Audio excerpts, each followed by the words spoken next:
Murder by Invitation, a Miss Marple mystery. Hi there, welcome back to Haunting Vales. Tonight's mystery begins with an invitation, elegant, polite, and impossible to refuse.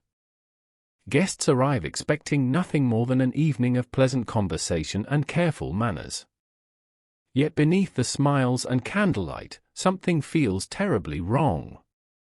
The invitation was not sent to bring people together, but to place them exactly where someone wanted them. When a shocking death interrupts the gathering, the guests insist it was chance, a dreadful accident no one could have foreseen. Miss Marple, however, studies the guest list, the seating, and the timing, and realizes the invitation itself was the first step in a carefully planned crime. Because in St. Mary Mead, sometimes the deadliest trap arrives sealed in an envelope. Before we uncover who sent the invitation, and why, don't forget to subscribe for more haunting Miss Marple mysteries on Haunting Vales. Chapter 1, Poison in the Rosewater. St. Mary Mead had always believed itself protected by familiarity. Its lanes curved gently as if to discourage haste, its hedges were clipped with care, and its houses stood close enough together to foster the comforting illusion that nothing truly wicked could take root there. On that particular morning, the village wore its best face. Spring sunlight rested softly on tiled roofs, and the air carried a sweetness born of blossoms and damp earth. Roses were everywhere, climbing walls, spilling over gates, nodding in approval as though the world were exactly as it should be. Inside the vicarage hall, preparations were underway for what was meant to be a harmless pleasure. Tables were set in neat rows, covered with white cloths pressed to perfection. Upon them stood an array of bottles and jars, each labeled in careful script. There were preserves that glowed like jewels, cordials dark and inviting, and syrups pale as morning light. This was to be a tasting for charity, a modest event meant to bring the village together and remind everyone of shared traditions. There was laughter, the scrape of chairs, the low hum of voices filled with anticipation. Miss Marple arrived early, as she often did, stepping through the open door with a small, polite smile. She wore a simple coat and carried a handbag that seemed hardly large enough to hold anything of consequence. Yet her eyes, sharp behind their gentle expression, took in every detail. She noticed the arrangement of the tables, the placement of each bottle, the way light caught the glass and turned it warm. She noticed, too, the faint tension that lingered beneath the cheerful surface, like a thread pulled too tight.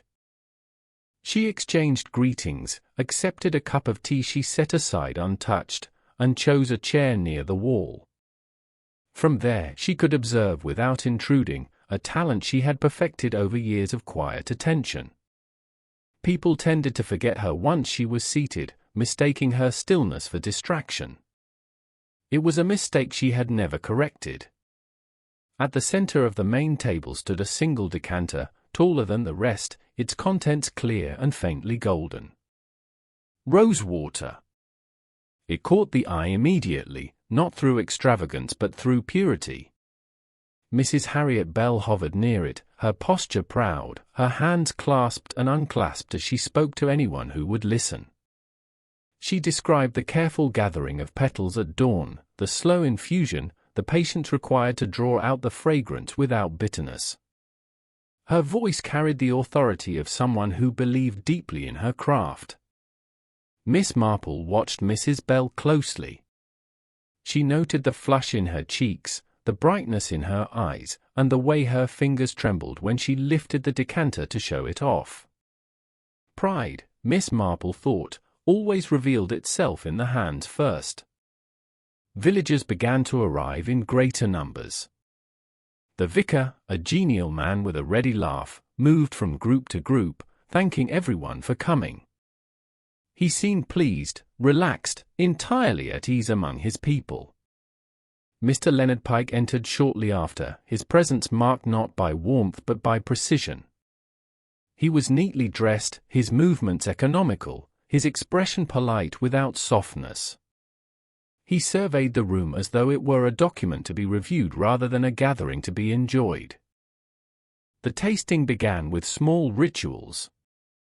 Glasses were arranged, portions measured. Murmurs of approval rose as the first cordials were sampled.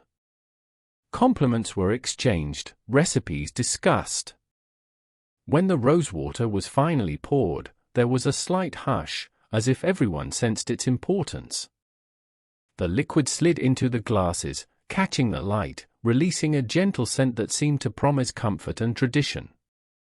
Miss Marple noticed that Mr. Pike lifted his glass, inhaled once, and then only barely touched the liquid to his lips. He swallowed, nodded, and set the glass down untouched thereafter. It was a small thing, easily overlooked. She did not overlook it. Mrs. Bell urged the vicar to try it next. He laughed, raised his glass in mock ceremony, and drank. For a moment, nothing happened. He smiled, began to speak, and then faltered. His hand went to his throat, his brows knitting in confusion rather than pain. The smile slipped from his face, replaced by something stark and unfamiliar. Chairs scraped sharply as people stood. Someone called his name. He staggered, reached out as if the room itself had shifted, and then collapsed. The sound of his fall was heavy, final in a way no one wanted to acknowledge. The glass slipped from his hand, rolling across the floor, leaving behind a thin trail of spilled rosewater that caught the light like a cruel decoration. Time seemed to stretch. Voices overlapped, some shouting, some whispering prayers. Mrs. Bell stood frozen, her hands pressed to her mouth, her eyes wide with disbelief. Mr. Pike stepped back quickly, too quickly, avoiding the spill with instinctive precision. Miss Marple remained seated for a heartbeat longer, watching, listening, absorbing the shape of the moment as it formed. Help was summoned, but it arrived too late. The doctor's examination was brief, his expression grave. The word poison passed from mouth to mouth, growing heavier each time it was repeated. The room, once filled with warmth, now felt cold despite the afternoon sun. The police arrived, notebooks in hand, sealing bottles and asking questions. Statements were taken, movements traced. Miss Marple answered simply, offering nothing beyond what she had seen. Yet her mind was already at work, replaying the scene with careful precision. She remembered the way the stopper on the decanter had sat slightly askew. She remembered a faint sharpness beneath the floral scent, something that did not belong. As evening approached and the vicarage emptied, Miss Marple lingered near the doorway. She looked once more at the roses outside, nodding gently in the breeze, their beauty untouched by the horror they had witnessed. She knew, as she always did, that the most dangerous poisons were those delivered quietly, hidden within things meant to soothe. And this, she suspected, was only the beginning. Chapter 2: Poison in the Rosewater, the Scent of Deceit. In St. Mary Mead, grief did not announce itself loudly. It arrived wrapped in courtesy, in lowered voices and carefully chosen words. Curtains were drawn halfway, not fully closed, as though the village feared that too much darkness might invite suspicion. Neighbors spoke of the vicar with reverence, recalling his kindness, his steadiness, his habit of listening longer than most men did. Yet beneath these gentle recollections, something else had begun to stir. Fear, perhaps. Or the uncomfortable awareness that someone among them had turned a familiar pleasure into a weapon. Miss Marple observed the change with quiet interest. The village moved differently now. People lingered less at gates. Conversations ended abruptly when footsteps approached. Smiles appeared quickly and vanished just as fast. It reminded her of a garden after a sudden frost, leaves still green but brittle to the touch. The police worked methodically. The bottles from the tasting were catalogued and removed. The vicarage hall, once a place of warmth, now smelled faintly of disinfectant and seriousness. Mrs. Bell was questioned again and again. Each time, she repeated her story with trembling precision. She had made the rosewater as she always did. The petals were gathered from her own garden. The water was boiled, cooled, and stored properly. No stranger had entered her kitchen. No bitterness had been tasted during preparation. Her distress was genuine, and Miss Marple, watching from a distance, believed it. The doctor's findings were shared discreetly but widely enough to fuel speculation. The poison, he explained, acted swiftly and cleanly.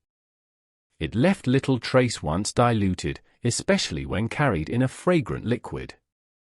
It had not altered the taste in any obvious way. The implication was clear and deeply unsettling. Whoever had done this understood exactly what they were doing. Miss Marple began her inquiries as she always did, not with direct questions, but with seemingly harmless observations. She visited neighbors under the pretense of checking on them, bringing small kindnesses that encouraged conversation. She spoke of the weather, of gardens, of how tragic it all was. People responded readily, relieved to speak without being formally questioned.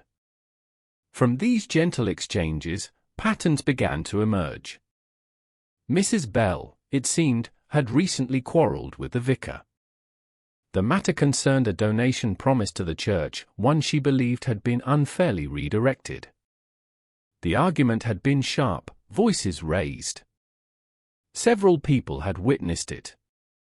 The story spread quickly, polished with each retelling, until suspicion clung to Mrs. Bell like smoke.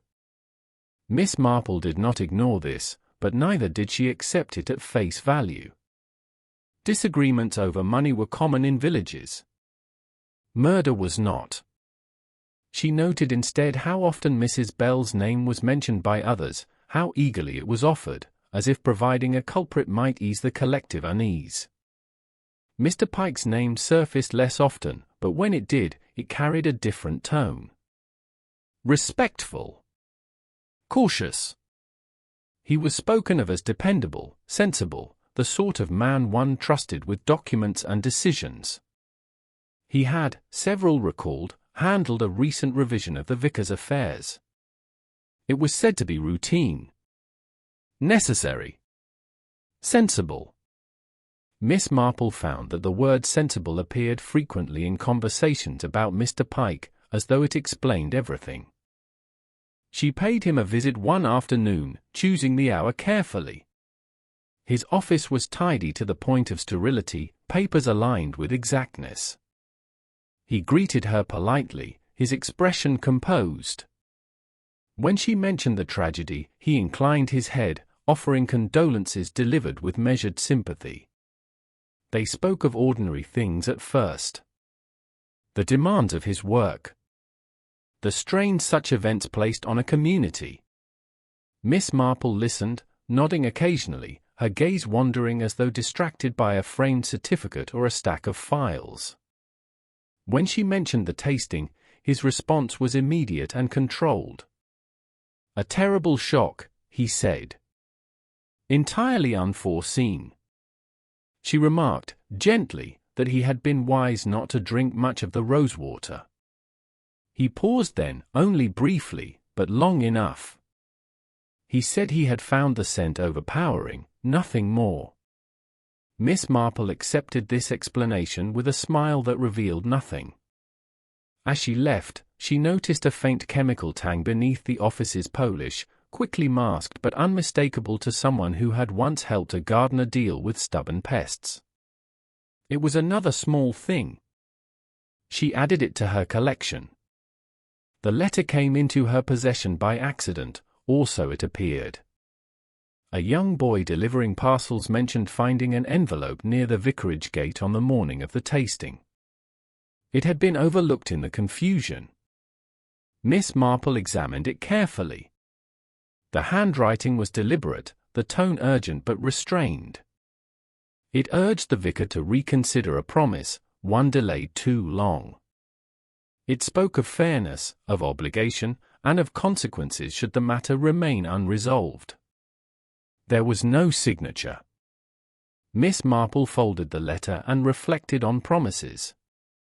In villages, promises were remembered long after they were made, and resented even longer when they were broken. She considered who might feel wronged enough to force a resolution, who might possess both patience and means. Returning to the vicarage hall with permission, she stood once more where the tables had been arranged.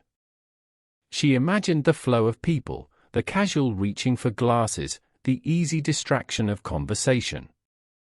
She imagined how simple it would have been to lift the stopper from the rosewater under the guise of admiration, to add a clear liquid, to replace it without notice. She recalled Mrs. Bell's mention of the stopper going missing briefly during preparations. No one had thought much of it at the time. Andrew, slow here. Let the realization take shape. Pause. The police continued to focus on Mrs. Bell. Motive, they argued, could grow from resentment. Opportunity had been hers. The village, eager for closure, nodded along. Miss Marple felt the familiar ache of knowing the wrong story was being told too loudly. She requested a quiet word with the inspector. She did not accuse. She simply described the nature of Rosewater, how it concealed bitterness, how it invited trust. She mentioned the letter, the will, the careful sip not taken. She spoke of prudence, of men who tested waters before stepping in. The inspector listened, skeptical but attentive. He agreed to look again at the evidence. When Mr. Pike was questioned more thoroughly, small inconsistencies emerged. Access he had not mentioned. Contacts he preferred not to explain. A substance obtained for entirely legitimate reasons, of course. Always legitimate, until it was not. By the time the village gathered again, the air felt heavier than before. Suspicion had shifted, though few would admit it aloud. Miss Marple sat quietly at the back, her hands folded, her work nearly done. The scent of roses drifted in through an open window, sweet and innocent. Yet no one in St. Mary Mead would ever smell Rosewater the same way again. Chapter 3, The Last Drop. The final gathering in the vicarage hall felt unlike the first. Where once there had been eager conversation and the easy warmth of shared tradition, there was now restraint. Chairs were placed with care, leaving spaces between neighbors who had known one another for years. Faces were composed, but I searched constantly, measuring reactions, waiting for certainty. The roses outside pressed against the windows as they always had, indifferent to human judgment. Miss Marple sat quietly near the back, her posture relaxed, her expression mild. To those who noticed her at all, she appeared merely an elderly woman waiting patiently for the unpleasant business to conclude. In truth, her attention was fixed on the small movements that betrayed more than words ever could. She observed how Mrs. Bell clutched her gloves as if they might disappear. She observed how several villagers avoided looking toward Mr. Pike, even before he arrived. The inspector spoke at length, summarizing what had been learned. The poison, he explained, had been added after the rosewater was prepared. It had been chosen with care, dissolving cleanly, leaving no obvious trace of bitterness. It had acted swiftly. He paused, allowing the weight of his words to settle, then continued. The matter of opportunity had been misunderstood, he said. Access alone was not enough. Knowledge and intention mattered more. At this, Miss Marple was invited to speak.